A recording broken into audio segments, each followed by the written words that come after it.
তোমার গ্রামের মসজিদ, তোমার মসজিদ, তোমাকে গ্রামের মসজিদে আজান হইল, তোমার সামনে কত মুসলমান মসজিদে ঢুকলো, তুমি মুসলমানের ঘরে জন্ম নিয়া, তোমার মা মুসলমান, তোমার বাবা মুসলমান, 2টা বছর পবিত্র মায়ের দুধ খাইলা, এরপরও সারাটা দিনে এক ওয়াক্ত নামাজ পড়লা না। আয় হায়, মুসলমানের ঘরে এত বড় জানোয়ার কেমনে হইলি রে বাপ? এই জানোয়ার, তুই এত বড় জানোয়ার কেমনে হইলি? তুই মুসলমানের ঘরে এত বড় জানোয়ার কেমনে রে হইলি? তোরে কোন মা দুধ খাওয়াইল রে? হায় হায় হায়, তোরে কোন মা দুধ খাওয়াইল? তুই এত বড় হাইওয়ান হইলি কেমনে রে বাপ? সারা দিনে এক ওয়াক্ত নামাজ পড়ে না মানুষের বাচ্চা, মুসলমানের সন্তান। ছি ছি ছি ছি ছি। আরে এত বড় কুত্তা তো হইবার কথা না, এত বড় জানোয়ার তো হইবার কথা না। মা গুলোর বিবেক কি, বাবাদের বিবেক কি? আমি পারি না, বিশ্বাস করেন, আমার এটা আমি হজমই করতে পারি না যে এটা কি কয়, যে তার বাপটা করলো কি, মাটা করলো কি, যে এতে তারা বাপ মা জীবিত, তাগো গড়ে এই ছেলেটা একটা দিন ফজরের নামাজ পড়ে না, এত বড় অসিব্য কেমনে মুসলমানের ঘরে ঘুম যায়, তার বাপ মা বাচ্চা রইল কেমনে, আমি মাথাতে ধরে না। আমি এটা বহুত চিন্তা করছি, বিশ্বাস, অনেক দিন চিন্তা করছি আমি, যে এটা হয় কিভাবে, কি রে কয়, এটা হয় কেমনে, এটা হয় কেমনে? মানুষের ঘরে জন্ম নিয়ে এত বড় হাইওয়ান কেমনে হইল? এটা কেমনে হইল? এটা ছেলেরা ভাইবা দেখো, বেটা ছেলে বাবা ভাইবা দেখো, আল্লাহরের সাক্ষী রেখা চেহারার দিকে তাকাই, নামাজি মানুষের চেহারার দিকেও দেখো, আর তোমার চেহারার দিকেও দেখো, পবিত্র চেহারা, মায়া, ভালোবাসা, মহব্বত, মানুষের আদর তার প্রতি তুমি দেখো। প্রিয় বন্ধু, দেখো তুমি তোমার মতো চরিত্রহীন রে কেউ ডাকে কিনা, তোমার মতো লম্পট যে নারী ছবি, উলঙ্গ দৃশ্য, জিনা, ব্যভিচার, এই অসভ্যতা ছাড়া রাত কাটে না, দিন কাটে না, তোমার মতো হাইওয়ানকে কেউ ডাকে কিনা আদর করে, তুমি দেখো। তোমার চুল দেখা, তোমার প্যান্ট দেখা, তোমার চলাফেরা দেখা আপন মা বাপ ভয় পায়, তার উপরে কত বড় খোদার লানত, আর তোর উপরে কত বড় আল্লাহর গজব পড়ছে, তোর মা বাপ তোরে দেখা ভয় পায়, মা বাপ পর্যন্ত কমাইতো না তার তেজি ডাকাতের মতো কথা কয়। আরে ভাত দাও, আহ যাক ভাত খাইতে লইছে, খাইয়া দাও, পার করো, ঝামেলা সরব, বিদেশ যাইতে কইছে, যাও ফাটাই দাও, বিদেশ ফাটাই দাও, টেয়া লাগবে কইছে, টেয়া দিয়া লোক মাইতো না, বেশি কথা কই না, তেজি ডাকায়। আহা, বাপে যদি কয় পুত্রে ডাকায়, মা যদি কয় যে তারে আমার ভয় লাগে, তোর উর্ফে কত বড় আল্লাহর লানত পড়ছে বেটা, তোর উর্ফে কত বড় খোদার গজব পড়ছে, তোর মার অভিশাপ পড়ছে তোর উপরে, তোর বাবার লানত পড়ছে তোর উপরে। বেটা, কোন মা বাপ কি মেনে নিবে এটা? মুসলমান মা বাপ, একজন মা বাপকে তোমরা ছেলেরা যারা নামাজ পড়ো না, এই বাবা তোমরা ছেলেরা এখন একটা মা বাপকে জিজ্ঞেস করো যে মা আমি যে নামাজ পড়ি না, আপনি খুশি নি? মা কইব হ আমি খুশি। বাবারে জিজ্ঞাসা করো বেটা যে বাবা তুমি খুশি নি আমি যে নামাজ পড়ি না, আমি যে সারা রাত বেড়ি দেখি, উলঙ্গ ছবি দেখি, আমি যে বন্ধুদের আড্ডায় নারী ছাড়া অন্য কিছু কথা বলি না, আপনি খুশি নি আব্বা? কি বলবে? বাপ খুশি। তা তাইলে বাপে কি? বাপে অখুশি। কথা বলেন না কেন? মা তাহলে কি? তো আল্লাহ রাসূল সাল্লাল্লাহু আলাইহি ওয়াসাল্লাম বলছে মা বাবার অসন্তুষ্টি তো আল্লাহর অসন্তুষ্টি। তো তোর উপরে যদি মা বাবা অসন্তুষ্ট হয়, তোর উপরে আল্লাহর গজব, মনে রাখিস, আল্লাহর কসম। তো মা বাপ নারাজ না? একের সামান্য ইমানদার মা বাপ হতো এটা চাইবে না আমার ছেলে রং তামসা করে। একের সামান্য, একের কুদ্দুর ইমানদার মা বাপ এরাও চাইবে না ছেলেটা এক ওয়াক্ত নামাজ পড়ে না। কোন মা বাপ এটা চাইবে? তাইলে অভিশপ্ত না সে? রাসূলুল্লাহ সাল্লাল্লাহু আলাইহি সাল্লাম বলছেন রিদার রাব্বি ফি রিদাল ওয়ালিদ ওয়া সাখাতুর রাব্বি ফি সাখাতিল ওয়ালিদ। আল্লাহর সন্তুষ্টি মা বাবার সন্তুষ্টির উপরে, আল্লাহর অসন্তুষ্টি মা বাবার অসন্তুষ্টির উপরে। নবীজি সাল্লাল্লাহু আলাইহি সাল্লাম বলছে, ছেলেরা বাবা শোনো, আল্লাহ নবী সাল্লাল্লাহু আলাইহি সাল্লাম বলছে সমস্ত গুনার শাস্তি আল্লাহ তাআলা হাসরের ময়দান পর্যন্ত বিলম্ব করে, সব পাপের শাস্তি আল্লাহ হাসরের ময়দানে নিয়ে দিবে, কিন্তু ইল্লা আকুল ওয়ালিদাইন, কিন্তু মা বাবার নাফরমানি, মা বাবার কষ্ট দেওয়া, মা বাবার অবাধ্যতা, আল্লাহ রাসূল বলছে লান ইয়ামুতা হাত্তা ইউআযযিবাহুল্লাহু ফিল আরদ, আল্লাহ বলছে মা বাবার অবাধ্য সন্তান তারে আল্লাহ মৃত্যু দিবে না যতক্ষণ পর্যন্ত জমিনে তারে শাস্তি না দেয়। আল্লাহর কসম। বন্ধুই তোমার আপন হয়ে গেল। হ্যাঁ, এই বাড়ির ফোলা, ওই বাড়ির মাইয়া, মোবাইলের নর্তকী আর মোবাইলের ফ্রেন্ড, ওরাই আজ আপন হয়ে গেল। তোরে ওরা পালছে বেটা, তোরে তোর সময় না এই অসভ্য যেগুলো কোনোদিন নামাজ পড়ে না, ওরাও তোমারে পালছে না। তোমার পিছনে মাথার ঘাম পড়ছে ওর না তোমার বাপের?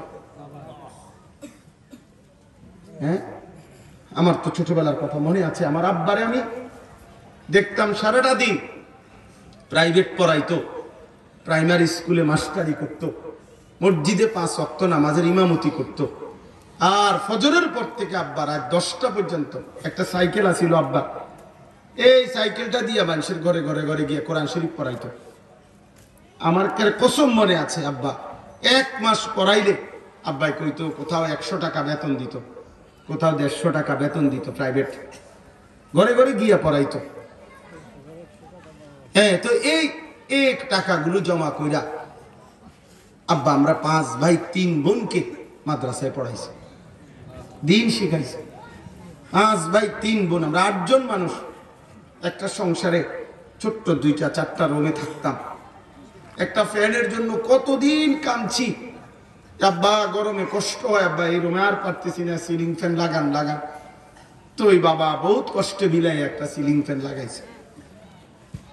সেই কষ্ট করে বাপ সন্তানকে লালন পালন করছে, সেই সন্তান বিনিময়ে আজকে তুমি প্রতিটা বাবা মা এভাবে ঘাম ঝরানো কষ্ট দিয়েই সন্তানকে লালন পালন করছে। আমার ছোট বাচ্চা আছে, রাত 3টা পর্যন্ত 2টা পর্যন্ত বাচ্চাটা ঘুমায় না, তো আমার বিবিও তো ঘুমাইতে পারে না।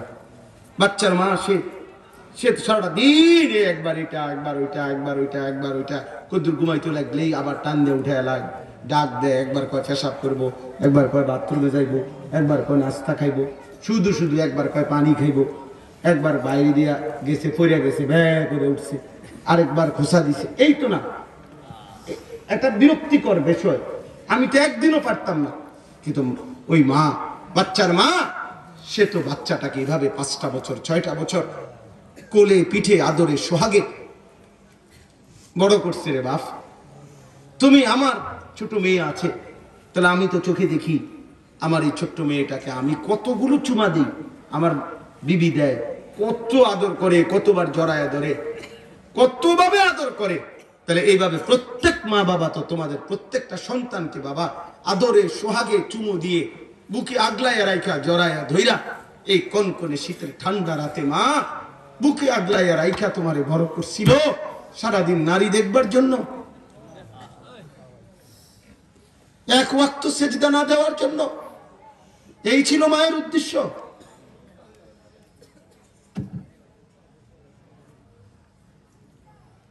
ভিন নারী যখন দেখো বন্ধু, উলঙ্গ ছবি দেখো, তোমার মার কথা মনে পড়ে না? তোমার মাও তো নারী, তোমার বোনের কথা মনে পড়ে না? তোমার খালার কথা মনে পড়ে না? আল্লাহ রাসূল সাল্লাল্লাহু আলাইহি ওয়াসাল্লাম এক যুবককে এটা বলছে না এই কথা? এক যুবক আয়েশা বলছে, ইয়া রাসূলুল্লাহ সাল্লাল্লাহু আলাইহি ওয়াসাল্লাম, আমাকে আপনি জিনার অনুমতি দিতে হবে, আমি জিনা ছাড়া, ব্যভিচার ছাড়া থাকতে পারি না, বাঁচতে পারি না। আল্লাহ নবী সাল্লাল্লাহু আলাইহি ওয়াসাল্লাম বলছে, যুবক আমার কাছে আসো। ওই যুবককে নবী কাছে বসায় বলছে, যুবক, তোমার মার সাথে যদি কেউ জিনা করে, ব্যভিচার করে, তুমি তখন কি করবা? যুবক তরবারি বাহির করে বলছে, আমি তাকে এক কূপে তার গর্দান আলাদা করে ফেলবো। বলছে, তোমার বোনের সাথে কেউ জিনা করলে তুমি কি করবা? যুবক বলছে, তরবারির কোপ দিয়ে তার গর্দান আলাদা করে ফেলবো। বলছে, তোমার খালার সাথে যদি কেউ জিনা করে, হারাম কাজ করে, তুমি কি করবা? বলছে আমি তরবারি দিয়ে কল্লা ফালাই দেব। আল্লাহ রাসূল সাল্লাল্লাহু আলাইহি সাল্লাম বলছে, যুবক একটা বার তাইলে ভেবে দেখো, তুমিও যার সাথে অপকর্ম করতে চাচ্ছ সেও তো কারো মা, কারো বোন, কারো খালা, কারো মেয়ে, তাহলে সে কিভাবে মেনে নিবে? আল্লাহর কসম, হাদিস স্পষ্ট আছে। ওই যুবক এই কথা শুনে চোখের পানি ছেড়ে দিয়ে বলছি, ইয়া রাসূলুল্লাহ, আজ আমার চোখ খুলে গেল। আমি ওয়াদা করলাম আপনার সামনে আমি আর কোনোদিন এমন অসৎ রাস্তায়, এমন জিনার রাস্তায়, বেবিচারের রাস্তায় আর যাব না। এরপরে নবীজি সাল্লাল্লাহু আলাইহি সাল্লাম একটা দোয়া করছে ওই যুবকরে, বুকে হাত দিয়া 3টা বাক্য বলছে নবীজি তাকে, ওই যুবক ছেলেটাকে, আমি তোমাদের জন্য এই 3টা দোয়া করি, তোমরা আমিন কইও। কথা বুঝছো নি? তোমাদের জন্য আমরাও দোয়া করে দিলাম।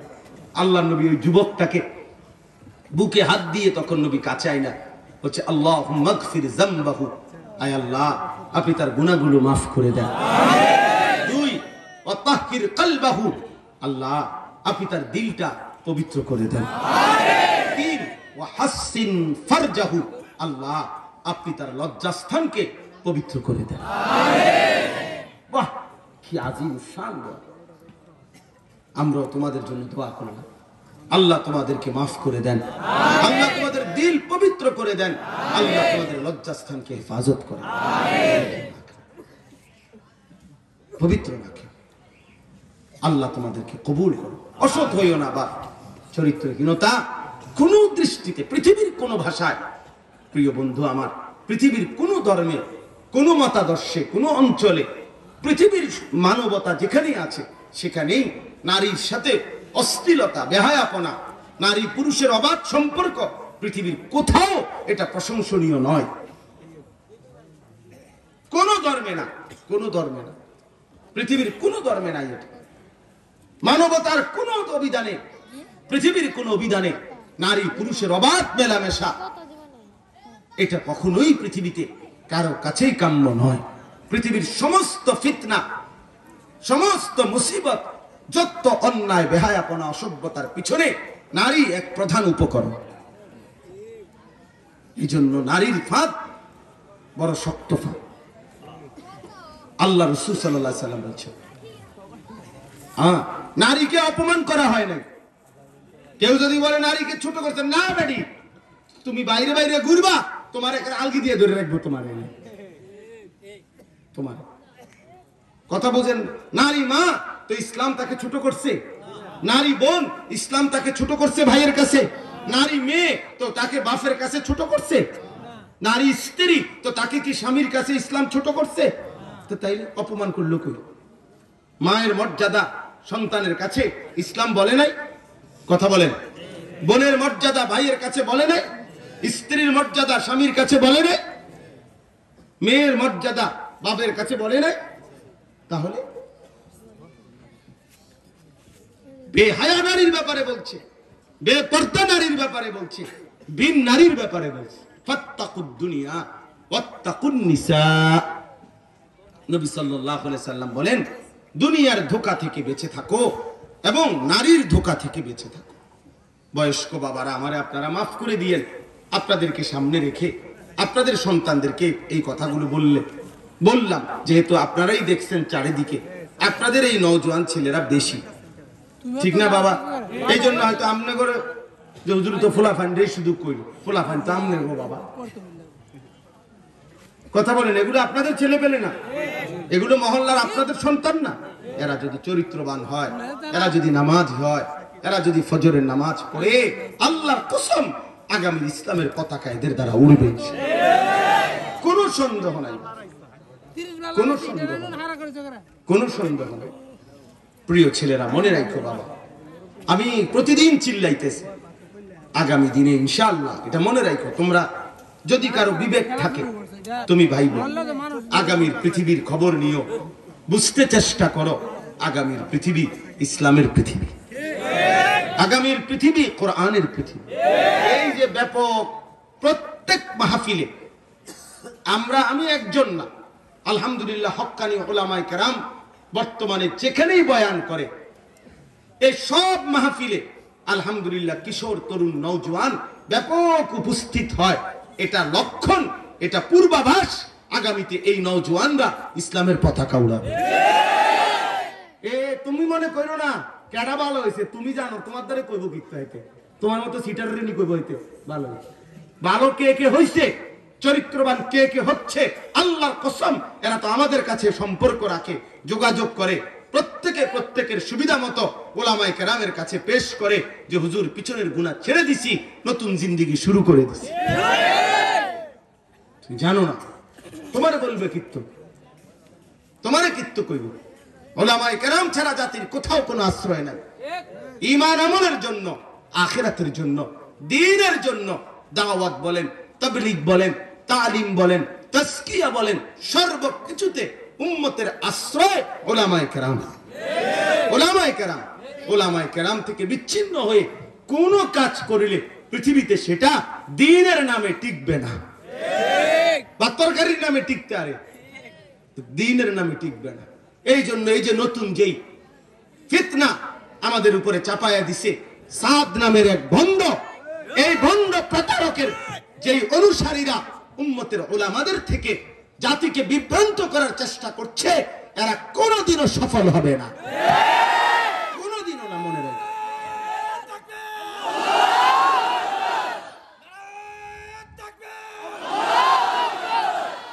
এরা কোনোদিন সফল হবে না, কোনো সফল হবে না। এই সাত গ্রুপ এবং তার অনুসারীরা তাদের মেন মাকসাদ, এরা এজেন্ট, এরা দালাল, এদেরকে বেঈমানরা নিয়োগ দিছে উম্মতের উলামা, শীর্ষ বুজুর্গদের উলামাদের থেকে সাধারণ মুসলমান যেন আলাদা হয়। কিন্তু ওরা জানে না এটা পৃথিবীতে 1450 বছর ধরে, আরো আগেও চেষ্টা হয়েছে আলেমদের থেকে জাতিকে বিভ্রান্ত করার, কিন্তু শেষ পর্যন্ত ষড়যন্ত্রকারী ধ্বংস হয়ে গেছে। ইমানদার ওলামায়ে কেরাম আগের মতোই টিকে আছে। 2-4 শহীদ হইলে ওলামায়ে কেরামের কারো জীবন চলে গেলে ইসলাম থামে না। আনিসুর রহমান মরলে কিচ্ছু হবে না, কিচ্ছু হবে না ইনশাআল্লাহ। আমার রক্ত ঝরলেও কোনো সমস্যা নাই, আমার শহীদের খুন ঝরলেও কোনো সমস্যা নাই। আমার 2 ছেলে মাদ্রাসায় পড়ে, আগামী দিনে তারা কথা বলবে ইনশাআল্লাহ। আমার লাখ লাখ সন্তান সারা বাংলাদেশে পড়ে, আমাদের সন্তানরা তারা আগামী দিনে কালেমার পতাকা উড়াবে ইনশাআল্লাহ। কোনো দুশ্মন টিকবে না। প্রিয় ভাই, প্রিয় ছেলেরা, অনুরোধ করছি বাপ, আমি লম্বা করতে পারছি না, এই জন্য আমি অনুরোধ করলাম, নওজোয়ান ভাই তোমরা একটা ছেলে হলেও বুঝতে শেখো, একজনই ভালো হোক, একজনই নামাজ পড়ো। নামাজ ছাড়া মুসলমান হয় না বাপ, সেজদা ছাড়া মুসলমান হয় না বাপ, নামাজ ছাড়া সেজদা ছাড়া মুসলমান হয় না। দয়া করে ফিকির করো বাবা, আমি অনুরোধ করলাম। বাবারে বেইজ্জতি করো না বাপ, মাকে বেইজ্জতি করো না, তোমার ধর্ম ইসলামকে এত বড় অপমান করো না বাপ, তোমার আল্লাহকে এত বড় কষ্ট দিও না, তোমার রাসূলকে এতটা কাঁদাইও না বাপ। মদিনার রওজায় তিনি হায়াতুন নবী, নবী সাল্লাল্লাহু আলাইহি ওয়াসাল্লাম হায়াতুন নবী, তিনি জীবিত। তিনি কি জীবিত? তিনি জীবিত। উম্মতের আমলনামা তার কাছে শোনানো হয়, ফেরেশতারা তার কাছে পেশ করে। প্রতিটা উম্মত পৃথিবীর যেই কোনো প্রান্ত থেকে একবার দুরূদ শরীফ পড়লেই ফেরেশতা নির্ধারিত আছে, তারা আল্লাহর নবী সাল্লাল্লাহু আলাইহি সাল্লামের রওজায়ে আতহার মদিনার সবুজ গম্বুজের নিচে গিয়ে নবীজির কাছে শোনায়, ইয়া রাসূলুল্লাহ, আপনার উম্মতের অমুকের ছেলে অমুক, আলী আশরাফের ছেলে আনিসুর রহমান একবার আপনার উপরে দুরূদ পড়েছে। এজন্য উম্মতের আমলনামা নবীজির কাছে শোনানো হয়। তো রাসূলুল্লাহ সাল্লাল্লাহু আলাইহি সাল্লাম যখন শুনবে, হায় আমার এই উম্মত মুসলমান হয়েও দিনের পর দিন সেজদা করে না, নামাজ পড়ে না, তো আল্লাহ নবী কি পরিমাণ কষ্ট পাবে। অথচ আল্লাহ তাআলা তাকে কি পরিমাণ মর্যাদা দিয়েছেন, কত গুণে গুণান্বিত করছেন আল্লাহ নবীকে, কোনো শেষ আছে? কথা বলো, শেষ আছে নবীজির? কোনো নবীজিকে আল্লাহ দুনিয়াতে কত মর্যাদা দিলেন, আখিরাতে কত মর্যাদা দিবেন, তার কোনো কুল কিনারা আছে? দুনিয়ার ব্যাপারে আল্লাহ তাআলা বলছে, ইন্না আ'তাইনাকাল কাউসার। এই শব্দের 2 অর্থ। এক অর্থ হলো আল কাউসার, একটি নির্ধারিত পানীয় যেটা হাসরের ময়দানে আল্লাহ তাআলা আল্লাহর নবী সাল্লাল্লাহু আলাইহি সাল্লামকে দান করবেন। আর নবী সেখান থেকে উম্মতকে পান করাবেন নাকি, এটা একটা অর্থ। আর সব তাফসিরে আছে আল কাউসারের আরেকটি অর্থ আছে আল খাইরুল কাসীর। আল্লাহ বলছে বন্ধু দুনিয়ার হায়াতেই আমি আপনাকে অগণিত কল্যাণ দান করেছি। আপনার দুনিয়ার সম্মান অগণিত, আপনার আখিরাতের সম্মান অগণিত, অগণিত, অগণিত। এরকম একটি শ্রেষ্ঠতম মর্যাদা সম্মান যেটা আল্লাহ তাআলা দুনিয়াতে আমাদের নবী সাল্লাল্লাহু আলাইহি সাল্লামকে দান করেছেন, সেটাই হলো মেরাজ। বলেন আলহামদুলিল্লাহ। আলহামদুলিল্লাহ। কি সেটার নাম? মেরাজ। মেরাজ। রাসূলুল্লাহ সাল্লাল্লাহু আলাইহি সাল্লাম 40 বছর বয়সে যখন ইসলামের দাওয়াত শুরু করলেন, তো একটানা 10 বছর মক্কায় কালেমার দাওয়াত দিয়েছেন। এই 10টি বছরে জুলুম, নির্যাতন, অত্যাচার বিরামহীন নবীজির উপরে হয়েছে, সাহাবীদের উপরে হয়েছে। 10 বছরের নির্যাতন জুলুমে আল্লাহ নবী সাল্লাল্লাহু আলাইহি সাল্লাম একদিনের জন্য কালেমার দাওয়াত বন্ধ করে নাই। আলহামদুলিল্লাহ। 10 বছর পরে আল্লাহ নবী সাল্লাল্লাহু আলাইহি সাল্লামের চাচা আবু তালেব ইন্তেকাল করছে। নবীজির স্ত্রী আম্মা জান খাদিজা একমাত্র বিবি ছিল তখন, তিনিও ইন্তেকাল করছেন। এই দুইজনের ইন্তেকালের পরে নবী সাল্লাল্লাহু আলাইহি সাল্লামের উপরে কাফেরদের জুলুম নির্যাতন আগের চাইতে 10 গুণ বেড়ে গেছে। নবীজি সাল্লাল্লাহু আলাইহি ওয়াসাল্লাম 11তম বছর, মানে নবীজির 51তম বছরে আল্লাহ নবী সাল্লাল্লাহু আলাইহি সাল্লাম এবার মক্কা থেকে ইসলাম প্রচারের জন্য তায়েফে, পার্শ্ববর্তী তায়েফ, এই তায়েফে গেছে। তায়েফে যাওয়ার পরে তায়েফের মধ্যে লম্বা সময় তিনি কালেমার দাওয়াত দিয়েছেন।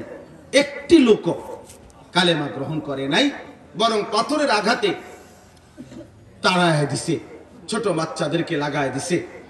নাউজুবিল্লাহ, এই লোকটা পাগল, যত মারো পাথর মাইরা তারে বের করে দাও। রক্তাক্ত দেহ নিয়া সারাটা শরীর রক্তের জর্জরিত করে আল্লাহ নবী মক্কায় ফেরত আসছে। আমি সংক্ষেপে বলে ফেলতেছি, একটা না। মক্কায় যখন নবীজি আসছে, এই বাবারা শুনেন, তখন আল্লাহ নবী সাল্লাল্লাহু আলাইহি সাল্লামকে মক্কার কুরাইশরা, কাফেররা খুব বেশি ঠাট্টা করা শুরু করছে। নবীজিকে বেশি ঠাট্টা। মুহাম্মদ, তুমি বলে শ্রেষ্ঠ নবী, তোমার আল্লাহ তোমারে বলে কত মর্যাদা দিছে, কত সম্মান দিছে, কত কিছু হুনাইলা, কত কিছু কইলা, আমরা এলাকাতেও তোমার কোনো সম্মান নাই। শেষ পর্যন্ত তায়েফে গেলা, ছোট বাচ্চা, 10-12 বছরের বাচ্চা পর্যন্ত তোমারে পাথর মারে, আর তুমি কও তোমার বলে অনেক মর্যাদা। কই তোমার সম্মান? কই তোমারে আল্লাহ কই ইজ্জত দিল? তোমারে বাচ্চারা পর্যন্ত পাথর মারে, ওমা তো তোমার সম্মান কই? এই কথাগুলো যখন বলতেছে, আচ্ছা ইনসাফের সাথে বলেন তো, এত বড় রাহমাতুল আলামিন নবীর কলিজাটার মধ্যে তখন কেমন লাগতেছে? হায় হায়, আমার উম্মত আমারে কি কয়?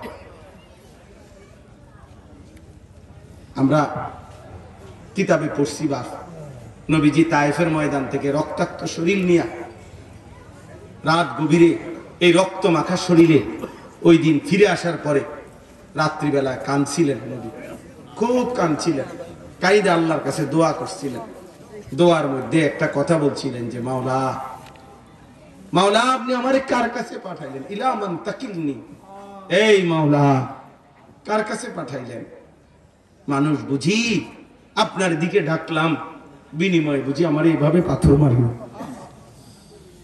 এই কথা আছে সরাসরি নবীজির লম্বা একটা দোয়া আছে, বড় হাদিসে আছে, রাত গভীরে একাকী নবী দোয়া করছে, আল্লাহ কার কাছে পাঠাইলেন?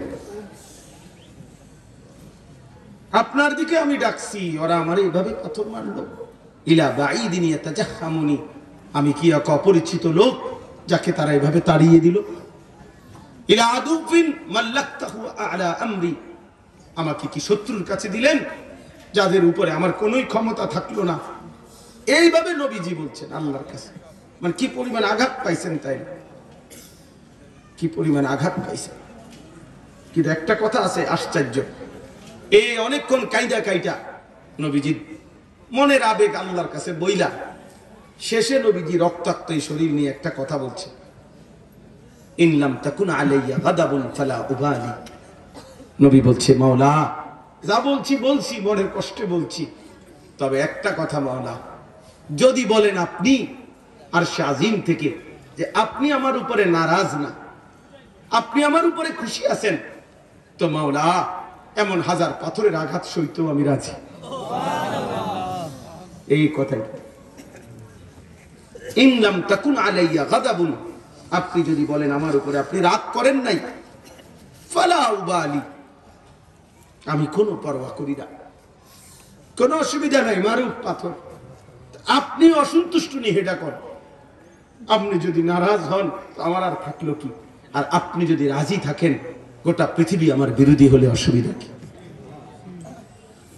তো সেই সফর থেকে আসার পরে তায়েফ থেকে এই মক্কাবাসী যখন খুব বলতেছিল, মুহাম্মদ তোমার সম্মান কই, মর্যাদা কই, ফুলাইনেও তোমারে পাথর মারে, মানুষও তোমারে টিটকারি মারে, মক্কায়ও জায়গা হইল না, তায়েফেও জায়গা হইল না, আল্লাহ বলে তোমারে কত কিছু দিছে কই।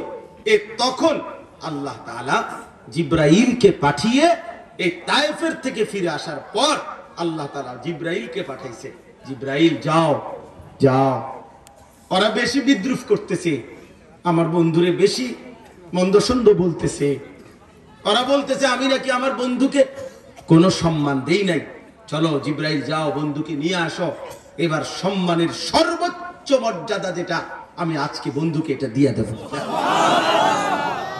যাও দোস্তরে নিয়ে যাও। বহুত হয়েছে, বন্ধু আবার রক্তে জর্জরিত হয়ে গেছে, যাও বোরাক নিয়ে যাও, জিব্রাইল বন্ধুরে আনো গিয়ে, বন্ধুরে আনো গিয়ে। সুবহানাল্লাযী আসরা বিআবদিহি লাইলাম মিনাল মাসজিদিল হারাম ইলাল মাসজিদিল আকসা আল্লাযী বারাকনা হাওলাহু।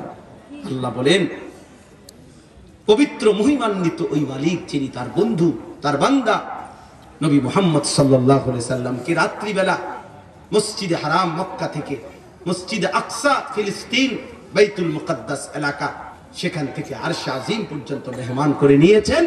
আল্লাহ বলেন এটা অনেক বেশি আশ্চর্য, এই জন্য আমি আল্লাহ নিজেই বললাম সুবহানাল্লাহ। এই সুবহানাল্লাযী, আল্লাযী মানে আল্লাহ, মানে সুবহান মানে আল্লাহ বলেন কামটা করলাম কি দেখছুন, আমার বন্ধুকে এক টানে আমি আল্লাহ আরশে আজিমের মেহমান বানায় দিলাম। অনেক ওয়াজ, আমি শুধু উৎসাহের জন্য এতটুকু বললাম আর কি, যে আল্লাহ তাআলা নবীজিকে এবার আরশে আজিমে নিয়ে আল্লাহর নবীকে দাঁড় করাইলেন। নবী সাল্লাল্লাহু আলাইহি ওয়াসাল্লামকে এবার বললেন বন্ধু নিচের দিকে তাকান, নিচের দিকে তাকাইয়া বললেন দেখেন আমার গোটা সৃষ্টি, আমি আল্লাহর বানানো গোটা মাখলুকাত আপনার কদমের নিচে। এবার মর্যাদা কাকে বলে আপনি বুঝেন, যে আমার গোটা সৃষ্টি মাখলুকাতের উপরে আমি আল্লাহর পরে আপনার মর্যাদা, আপনার উপরে এখন আছি শুধু আমি আল্লাহ, আর কিচ্ছু না, আরশটাও আপনার পায়ের নিচে। তাহলে অতএব আপনি সবকিছুর ঊর্ধ্বে। বাদাস খুদা বুজুর্গ তুই কিসসায়ে মুখতাসার, আল্লাহর পরে নবী মুহাম্মদের সম্মান। সুবহানাল্লাহ, সুবহান। সর্বশেষ কথা হলো যুবক বাবা, সবার কাছে শেষ কথা। এবার মনে করেন আপনারা বহু ঘটনা মেরাজের শুনবেন, আপনাদের ইমাম সাহেবরা বলবেন, শুনেন, কিন্তু আমি শুধু এই কথাটা শেষ বলতে চাই, নবীজি যেন এত বড় মর্যাদা পেয়ে আল্লাহর কাছে গিয়ে আরশে আজিমের মেহমান হয়ে মেরাজে গিয়া, এই শেষ কথাটা খেয়াল করো বাপ, নবী নিজে যেন আল্লাহর কাছাকাছি হয়ে বললেন মাওলা আপনি আমার এত সম্মান দিলেন, এই রক্তাক্ত দেহ আপনি খুশি হইলেন, আপনার জন্যই কোরবানি করছি, আপনি আমার এত বড় ইজ্জত দিলেন, আপনার কাছে নিয়ে আসলেন, আমার উম্মতের জন্য কিছু দিতেন না? তো আল্লাহ তাআলা বলেন বন্ধু আপনার উম্মতের জন্য আমি আপনাকে মহব্বত করে একটা বিশেষ ইবাদত আমি রাখছি, সেই ইবাদতটার নামই হলো 5 ওয়াক্ত নামাজ। ধরেন এটা সব ইবাদত তো আমি জিব্রাইল দিয়া দিয়া পাঠাইয়া আপনার কাছে নাজিল করছি, এটা আমি সরাসরি নিজে আপনার হাতে তুলে দিলাম। এই জন্য দোস্ত নামাজ এমন এক ইবাদত, যে ইবাদত সরাসরি মহান আল্লাহ রাসূল পাকের হাতে তুলে দিয়েছে। হাতে তুলে দিয়েছে। অতএব এটার দাম কেমন হবে? এজন্য মেরাজ পেয়ে, নবীর মেরাজ শুনে কেউ যদি খুশি হয় তো ওই ব্যক্তি খুশি হইতে পারে যে সেজদা দেয়। আর সেজদা বিহীন, যার কপালে সেজদা নাই, তুমি বাটফার, নবীরে পাইয়া খুশি, তুমি মিথ্যুক মিথ্যুক মিথ্যুক। তুমি বিরানির খুশি হইতে পারো, খিচুড়ির খুশি হইতে পারো, রাসূলের আশিক হইতে পারো না। মিথ্যাবাদী মিথ্যাবাদী মিথ্যাবাদী বেনামাজি নবী প্রেমিক হইতে পারে না। সেজদা বিহীন নাফরমান রাসূল প্রেমিক হইতে পারে, বিরানি প্রেমিক হইতে পারে, খিচুড়ি প্রেমিক হইতে পারে, জিলাপি প্রেমিক হইতে পারে, দুনিয়া প্রেমিক হইতে পারে, নবী প্রেমিক হইতে পারে না। আজকে শেষবারের মতো অনুরোধ করছি, সবাই মিলে ওয়াদা করি যে আমরা মেরাজের এই সবক নিলাম, 5 ওয়াক্ত নামাজ পড়বো ইনশাআল্লাহ। বলো যুবক ইনশাআল্লাহ, বলো ইনশাআল্লাহ, বলো বলো ইনশাআল্লাহ।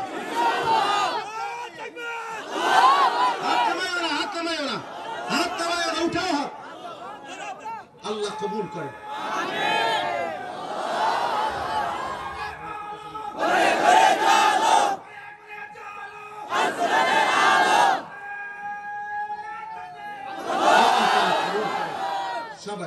সবার কাছে অনুরোধ রইল, ওলামায়ে কেরামকে কদর করবেন, ছেলেরা ওলামায়ে কেরামকে কদর করো, আর পিতা মাতার মা বাবার সম্মান করো, ইজ্জত করো, ভালোবাসো, মহব্বত করো। আর সর্বশেষ কথা হলো 31 জানুয়ারি, 1 ফেব্রুয়ারি, 2 ফেব্রুয়ারি, এই মাসের 31 তারিখ বিশ্ব ইজতেমা। বলেন আলহামদুলিল্লাহ। 31 জানুয়ারি কয় তারিখ? বলেন সবাই কয় তারিখ? যুবক ভাই বলো কয় তারিখ? 31 জানুয়ারি, 1 ফেব্রুয়ারি, 2 ফেব্রুয়ারি বিশ্ব ইজতেমা। আল্লাহ আমাদের সবাইকে যাওয়ার তৌফিক দান করেন। ইজতেমা সারা পৃথিবীতে ওলামায়ে কেরাম এবং সারা পৃথিবীর ইমানদার মুসলমান বিশ্ব ইজতেমা 31 তারিখ, 1 ফেব্রুয়ারি, 2 ফেব্রুয়ারি একত্রিত হবে। আর বিশ্ব ইজতেমা আজীবন একবারই হয়েছে, এইবারও একবারই হবে। মূলত 1:30 মসজিদে জামাত হয়। মনে করেন জোহরের নামাজের জামাত, এই কোন মসজিদে কথা লেখা নাই যে জোহরের জামাত 1:30 একটা, 1:50 একটা, না না, জামাত একটাই হয়। পরে যদি কেউ আইসা ফোনে 2টা বাজে আইয়া যদি কেউ জামাত হয়ে গেছে, আইয়া দেখে যে জামাত হয়ে গেছে, তো এই বারিন্দায় বা অন্য কোথাও নিজে নিজে 2-4 জন জামাত করতেও পারে। এটা তাদের ব্যক্তিগত বিষয়। এটা কেন?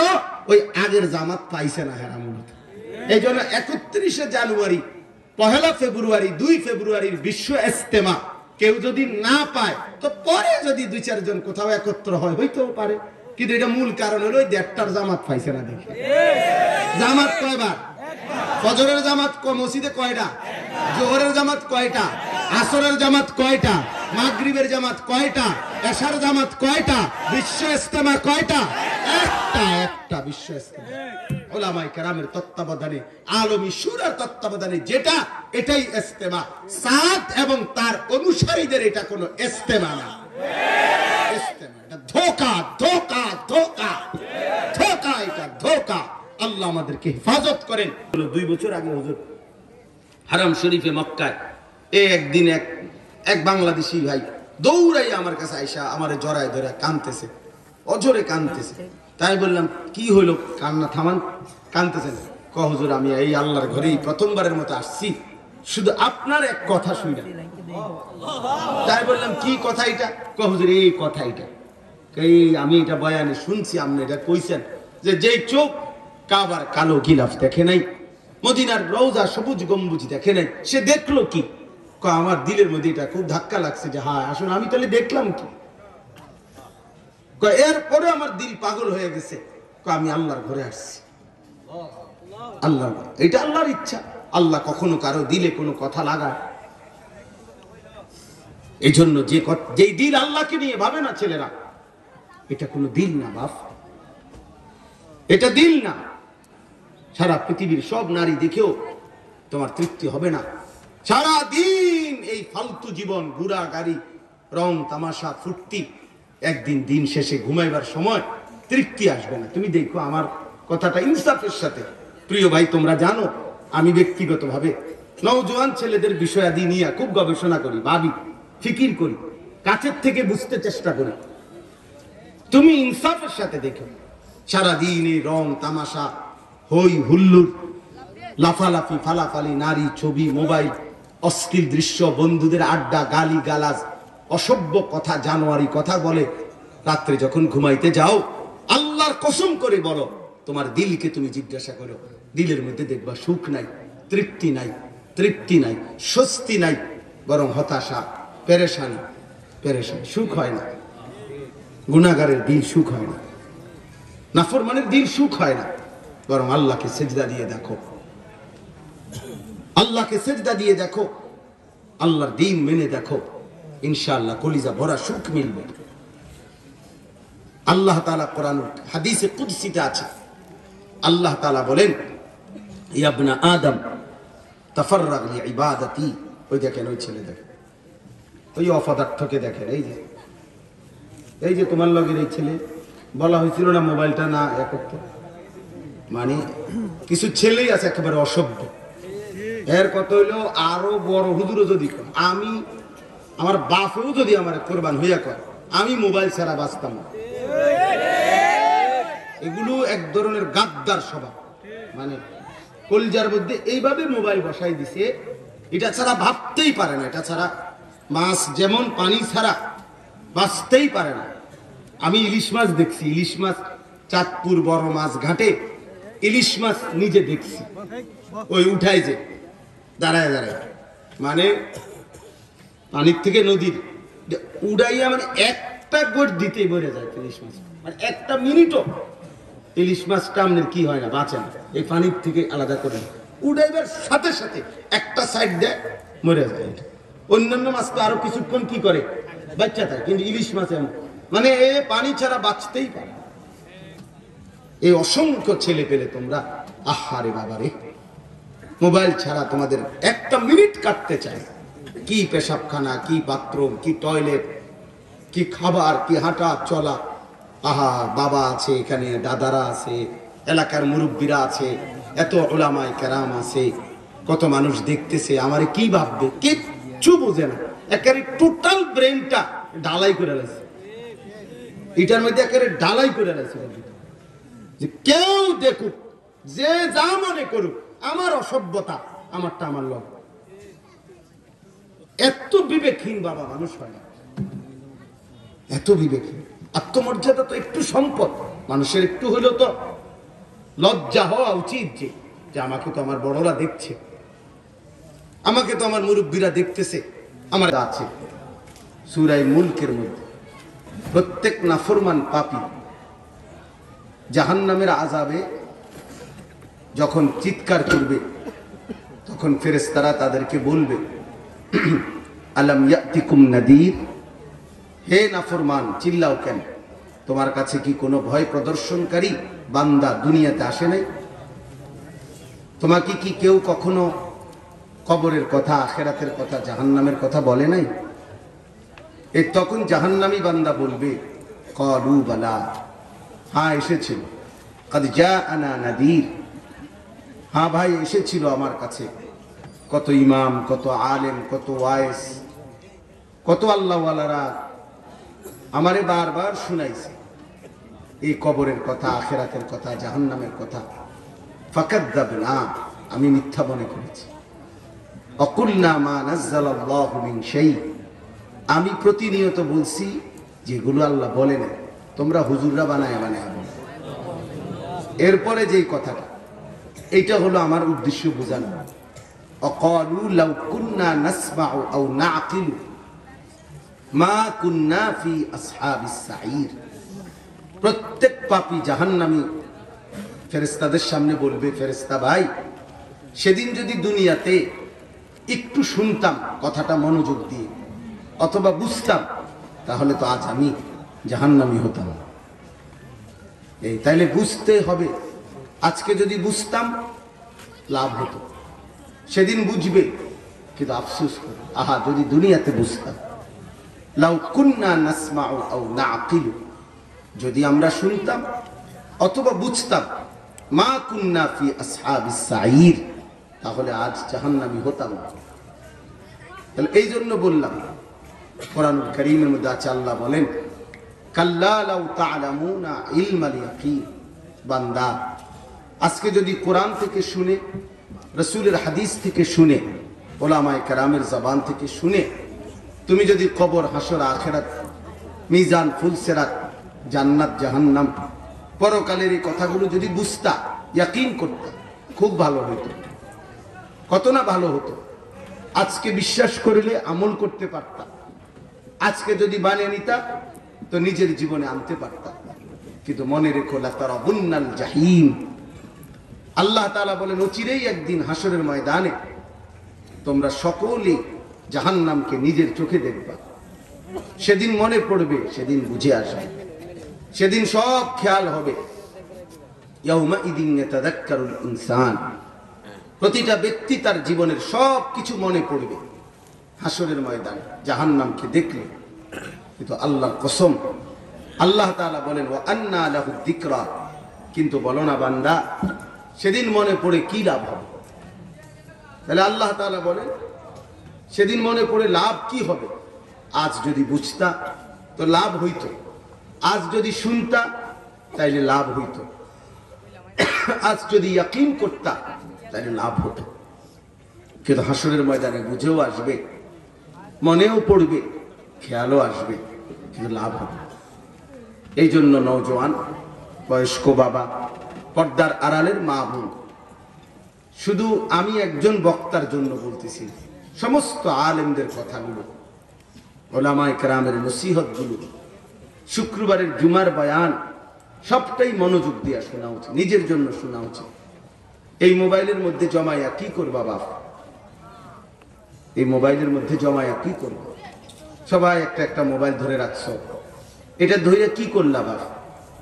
এই মোবাইল যাদের হাতে থাকে, এক সেকেন্ডের জন্য তার দিলে কোনো কথা জমে না, সে তার ফিকিরেই থাকে মোবাইল। মোবাইলের মধ্যে জমা হয়, দিলে জমা হয় না, দিলে জমা হয়। এই ফালতু ফালতুই থাকে, এই অপদার্থ অপদার্থই থাকে, বদলায় বদলায়। কাউরে দেখাইবারও কিছু নাই। যার যার মোবাইলে আমার একটা একটা ওয়াজ উঠাই আপনি আরেকজনের দেন, কিন্তু আপনি একটা চাইব, প্রত্যেকের মোবাইলে তো আছে, প্রত্যেকের মোবাইলে তো আছে। এই জন্য দয়া করে আমি অনুরোধ করি, অল্প একটু সময় এই কথাটুকু আমরা এই যাদের হাতে মোবাইল, তাহলে নামায় ফেল, নামায়া মোবাইলটা বন্ধ রাখা, এই অল্প একটু সময় বাপ কথাটা শুনে, তাইলে মনোযোগী হবে। নওজোয়ান ছেলে, তোমাদের কাছে অনুরোধ আমার, হাতের এই মোবাইলগুলো নামাইয়া এমনে শোনো, এমনি চেহারার দিকে তাকায়, এতে ভালো হবে, কল্যাণ হবে, বরকত হবে। প্রিয় ভাই, নিজের ভালো বুঝা দরকার। এতটুকু বুঝ যদি কারো না থাকে, সে অসুস্থ মানুষ, প্রতিবন্ধী, সে মানসিক ভারসাম্যহীন, সে অসুস্থ, সে মাতা, যে নিজের ভালো বোঝে না, নিজের ডান বাম বোঝে না, যে পেশাবও চিনে না, পায়খানাও চিনে না, যে হালালও চিনে না, হারামও চিনে না, তো সে তো পাগল, সে তো মাতা, সে তো মাতা। সে পেশাবেও হাত দেয়, পানিতেও হাত দেয়, পায়খানাতেও হাত দেয়, খাবারেও হাত দেয়, তো সে তো অসুস্থ, প্রতিবন্ধী, এ তো তার সিরাস, পাগল সে। কিন্তু সুস্থ স্বাভাবিক মানুষ, তার ভিতরে অবশ্যই ভালো মন্দ, দুর্গন্ধ সুগন্ধ, আলো অন্ধকারের পার্থক্য বুঝা, এটা মানুষের সুস্থতার পরিচয়, সুস্থতার পরিচয়। যার কাছে তিতাটাও তিতা লাগে, মিঠাটাও তিতা লাগে, বুঝতে হবে সে জ্বর, তার অসুস্থ। তো ঠিক এরকম ভাবে হালাল হারাম, জায়েজ না জায়েজ, গুনাহ এবং ইবাদত, কোনোটার মধ্যে আলাদা কোনো পার্থক্য নেই।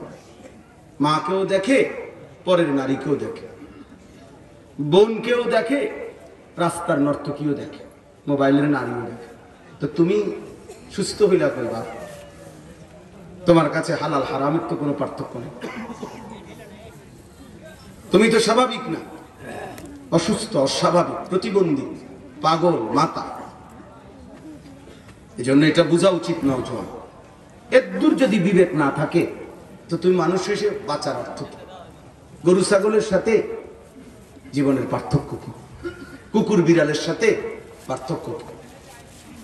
ইনসান হিসাবে আলাদা বৈশিষ্ট্য কি? কোরআন শরীফে আছে ওয়ালাকাদ কাররামনা বনি আদম ওয়া হামালনাহুম ফিল বাররি ওয়াল বাহর। আল্লাহ বলেন আমি আল্লাহ আদম সন্তানদেরকে গোটা জমিনের মধ্যে সবচেয়ে বেশি সম্মানিত মর্যাদাবান করেছি। জমিনের জলে এবং স্থলে সর্বত্রই আমি আল্লাহই তাদেরকে চলাচল করার সুযোগ আমি করে দিয়েছি। তাই আল্লাহ তাআলা মানুষকে সবচেয়ে দামি বানাইছে, সবচেয়ে দামি বানাইছে। সেই মানুষ যদি জানোয়ারের মতোই তার আখলাক হয়, তো সে মানুষ হলো কিভাবে? আল্লাহ তাআলা কোরআনুল কারীমে বলছেন, চারটা কসম করে বলছেন, লাকাদ খালাকনাল ইনসানা ফি আহসানি তাকওয়িম। আমি আল্লাহ কসম করে বললাম বান্দা, ওয়াত-তিন ওয়াজ-যাইতুন ওয়া তুরি সিনিন ওয়া হাদাল বালাদিল আমিন। চারটা কসম করে আল্লাহ বলেন বান্দা বিশ্বাস করো, আমি আল্লাহ কসম করে বললাম, বারবার কসম করে বলতেছি, মানুষকেই আমি আল্লাহ সবচেয়ে সুন্দর আকৃতিতে সৃষ্টি করেছি, সবচেয়ে সুন্দর করেছি। আল্লাহ তাআলা বলেন ওয়ালাকাদ খালাকনাকুম সুম্মা সাওয়ারনাকুম। আল্লাহ বলেন বান্দা তোমাকে আমি বানিয়েছি, অতঃপর সুম্মা সাওয়ারনাকুম, তোমাদের চেহারা, চোখ, নাক, কান, হাত, পাও, অঙ্গ প্রত্যঙ্গ এটা আমি আল্লাহ নিজের কুদরতি হাতে সাজিয়েছি।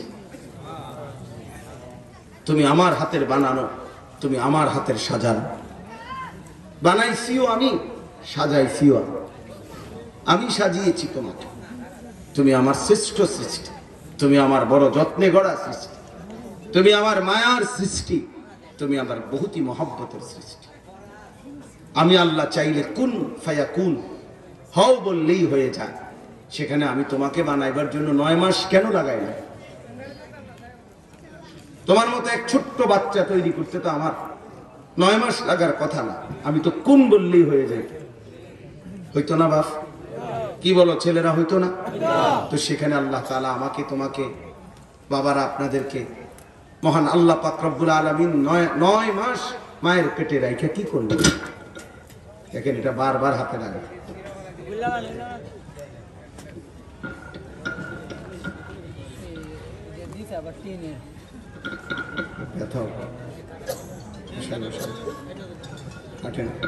মানে এটা টিন তো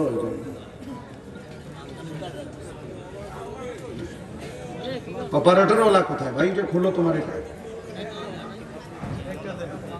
তো এই জন্য বললাম, আচ্ছা ঠিক আছে ওই বাচ্চারাই খুলবে।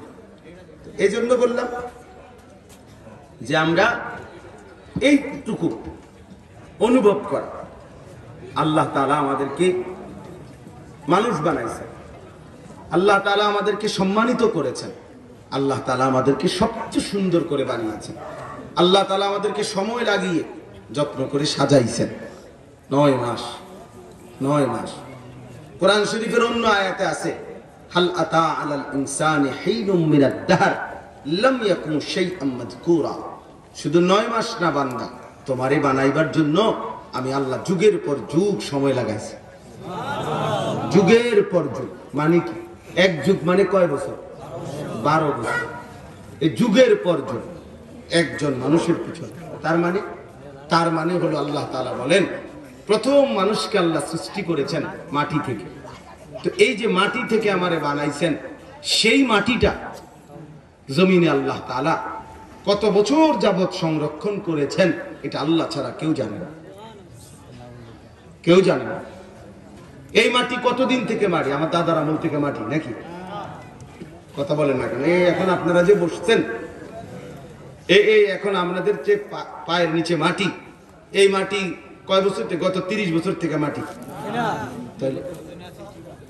তাইলে কত লম্বা সময়, কত লম্বা সময় কেউ জানে না। লাম ইয়াকুন শাইআম মাযকুরা, কোন মাটির কোন অংশে তোমার অস্তিত্ব ছিল পৃথিবীর কেউ জানতো না। কোথাও কোনো তোমার নাম ঠিকানা মাটির মধ্যে হাজার পরীক্ষা করলে এ কথা আসবে রিপোর্ট যে এখানে অমুক মানুষের অস্তিত্ব আছে? কথা বলে তাইলে কোনো নাম নিশানা ছিল না, কোনো গবেষণায়, কোনো মেশিনে এটা বের হবে না।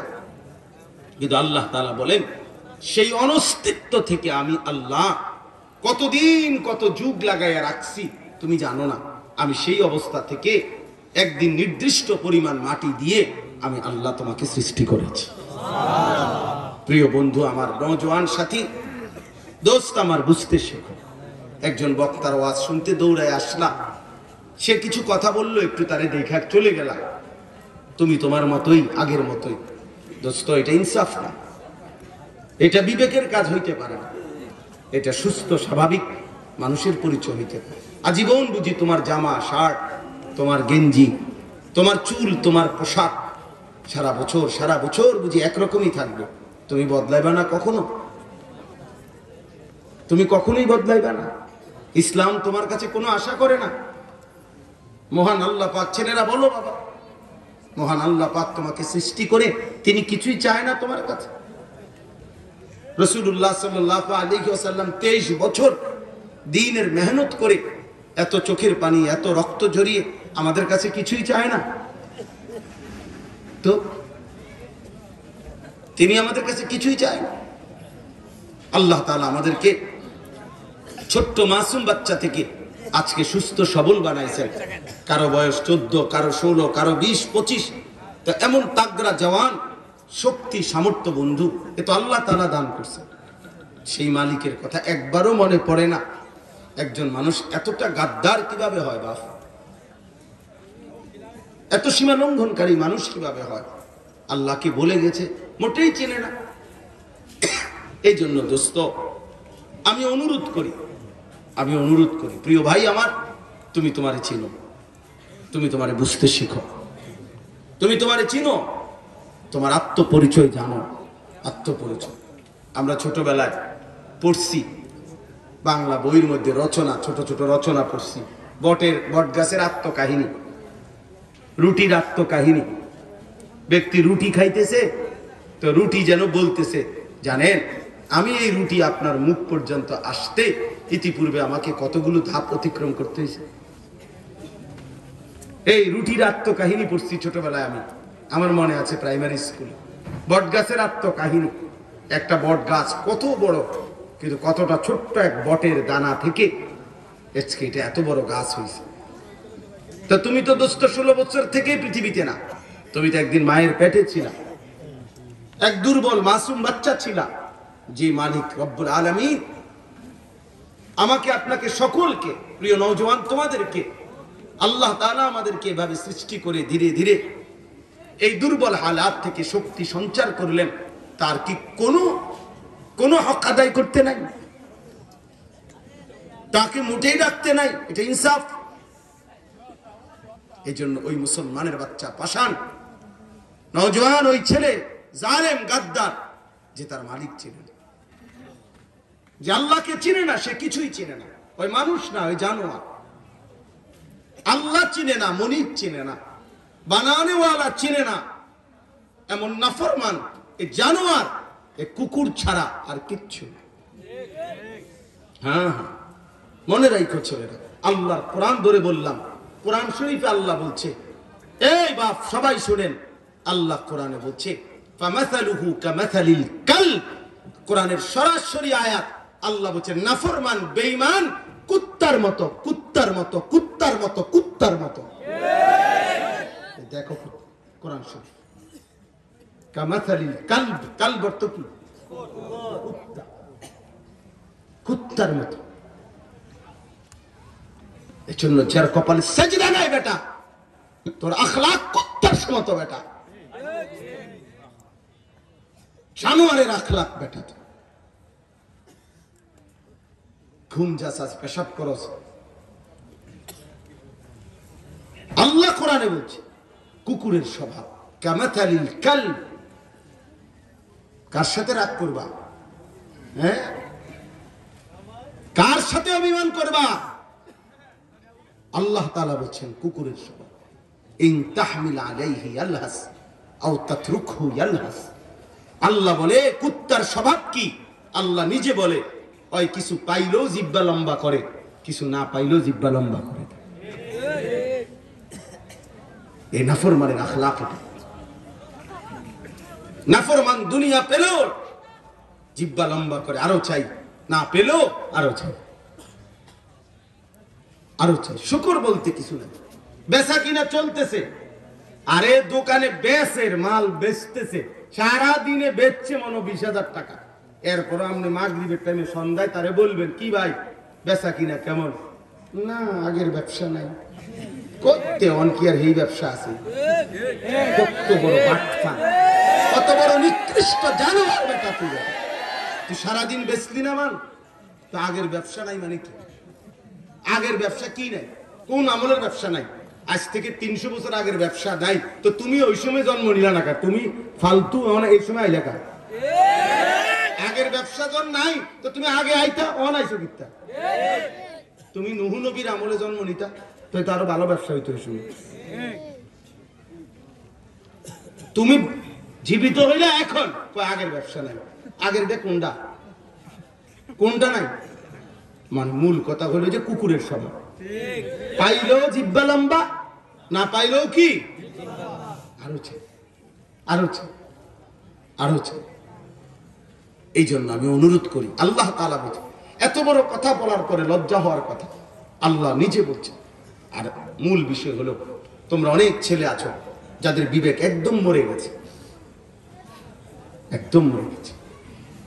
ওয়ালাকিন তা'মাল কুলুব, আল্লাহ বলছে বরং নাফরমানের কলব অন্ধ হয়ে গেছে। তা'মাল কুলুব অর্থ হইল অন্তর কি হয়ে গেছে? অন্ধ হয়ে গেছে। দিল মরে গেছে, দিল মরে গেছে। কলিজা বলতে নাই, দিল বলতে কিছু নেই, দিল মরে গেছে। নয়তো ভাইয়া একজন সুস্থ স্বাভাবিক মুসলমান বছরের পর বছর আল্লাহকে ভুলে থাকতে পারে না। আরে মানুষ পাষাণ মানুষ, মানুষ মাকে ভুলে থাকে কেন, বাবাকে ভুলে থাকে কেন? তো সেই মানুষ আল্লাহকে ভুলে থাকে কেন? আল্লাহকে ভুলে থাকে কিভাবে? সারা দিনে এক ওয়াক্ত নামাজ নাই, এটা মানুষ হয় কিভাবে? কোনো দিন ফজরের নামাজ নাই, এটা মানুষ হয় কিভাবে? প্রতিদিন মিথ্যাবাদী, হারামখোর, অবৈধ উপার্জন করে, প্রতিদিন সুদ খায়, ঘুষ খায়, কিস্তি নেয়, ওজনে কম দেয়, এটা মানুষ হয় কিভাবে? এ তো আল্লাহ ভুলে গেছে। আল্লাহকে ভুলে গেলে আর কিছুই থাকে না। আখিরাতকে না চিনলে আর কিছুই থাকে না, আর কিছুই থাকে না। এই জীবন তখন জানোয়ারের জীবন হয়। কোরআন শরীফে আল্লাহ বলছে লাহুম কুলুবুল লা ইয়াফকাহুনা বিহা, আল্লাহ বলে নাফরমানের দিল আছে কিন্তু কিছুই বোঝে না। ওয়া লাহুম আযানুন লা ইয়াসমাউনা বিহা, কান আছে কিছুই শোনে না। ওয়া লাহুম আ'য়ুনুন লা ইউবসিরুনা বিহা, নাফরমানের চোখ আছে কিন্তু কিছুই দেখে না। উলাইকা কাল আনআম, এরা আসলে মূলত আল্লাহ বলেন এরা জানোয়ারের মতো, চতুষ্পদ জন্তুর। তাহলে নাফরমান আল্লাহ বলছে তার দিলে কিছু ভাবে না, বুঝে না, তার কান শুনে না, তার চোখ দেখে না। এই জন্য প্রিয় বন্ধু মনে রাখো যে না, আমরা তো দেখি নাফরমান দেখে, শুনে, ভাবে না। মূলত আল্লাহকে যেই দিল ভাবে না, আল্লাহর কথা যেই কান শুনে না, আল্লাহর কোরআন যেই দিল দেখে না, যেই চোখ দেখে না, আল্লাহর কুদরত, আল্লাহর কোরআন, আল্লাহর ঘর, মসজিদ, আল্লাহর ইবাদত, আল্লাহর কসম, ওই দিল আসলেই কিছু দেখে না। বাকিগুলো আসলে দেখা না, দেখা তাই যে আল্লাহ তাআলাকে দেখা, আল্লাহর দ্বীনকে দেখা, আল্লাহর কোরআনকে দেখা। এই জন্য আমি অনেক সময় বলছি যে যেই চোখ আল্লাহর ঘর কাবা দেখে নাই, মদিনার রওজা দেখে নাই, আরে বেটা মুসলমান তুই দেখলি কি জীবনে বেটা? আমি সবসময় এটা ভাবি, কাবার কালো গিলাফ যে দেখে নাই, মদিনার সবুজ